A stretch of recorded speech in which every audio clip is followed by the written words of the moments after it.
Vine ir jaunā sociālā mikroblogošanas aplikācija, ko ir izstrādājuši Twitter veidotāji. Šī aplikācija, jeb sociālais portāls, ļauj to lietotājiem publicēt 6 sekundžu garus video sižetus, kas savā ziņā vairāk līdzinās GIF formāta animācijām. Aplikācija pagaidām ir pieejama tikai iOS bāzētās operētāja sistēmas ierīcēm, un tā jau ir guvusi plašu popularitāti starp šo platformu lietotājiem. Par unikālu šo sociālo mikroblogošanas aplikāciju padara fakts, ka lietotājs var veidot video sižetus kā īsfilmas stāstu. Citiem vārdiem sakot, lietotājiem pēc savas iegribas jebkurā laikā ir iespējams apstādināt un turpināt filmēt savu 6 sekundžu garo video sižetu.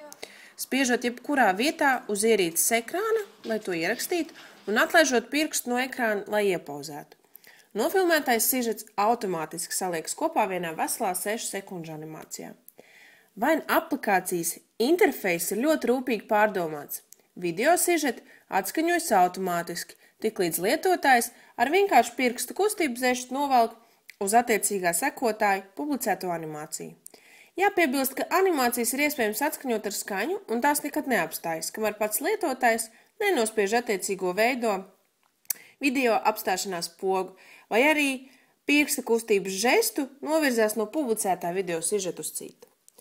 Aplikācijā var reģistrēt gan ar atsevišķu e-pasta adresi, gan autorizēties ar savu Twitter kontu, kas attiecīgi veiks automātisku Twitter kontu sinhronizāciju. Ar izveidotajiem video sižetiem ir iespējams dalīties Twitter, Facebook un pašā Vine platformā, spiest pogu patīk, kā arī pievienot komentārus.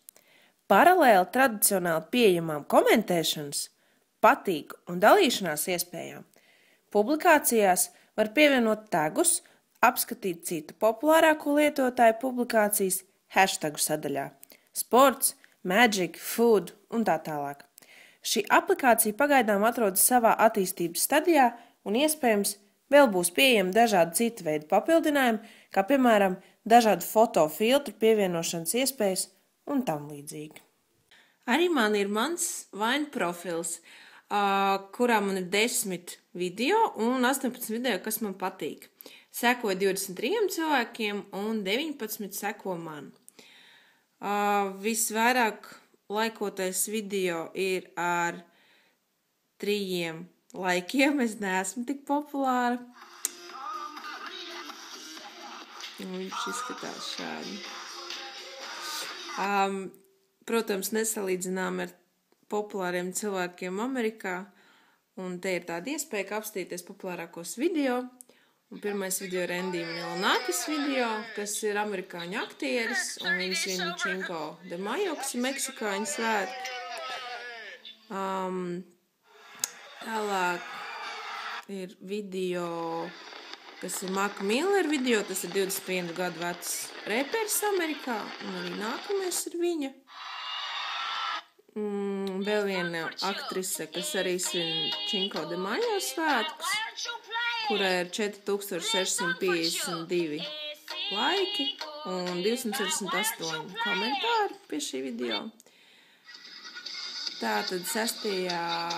vietā ir Michael Lopriore, kas ir arī meksikāņu students un svin šos svētkus. Viņa video varētu būt populārs šo 2 hashtagu dēļ, kas ir How to Have Things. Chris D'Elia video, kas ir stand-up komēdiķis arī Amerikā. Keitons Strombergs, kas ir amerikāņu dziedātājs, un viņa popularitātes dēļ. Jordans Burts arī ir amerikāņu aktieris, un 10. vietā tāpat ir arī Keitons Strombergs, kas, kā jau minēja, ir jauns amerikāņu dziedātājs. Liels paldies, ka skatījāties, un beigšu šo video ar savu mīļo Rīgu.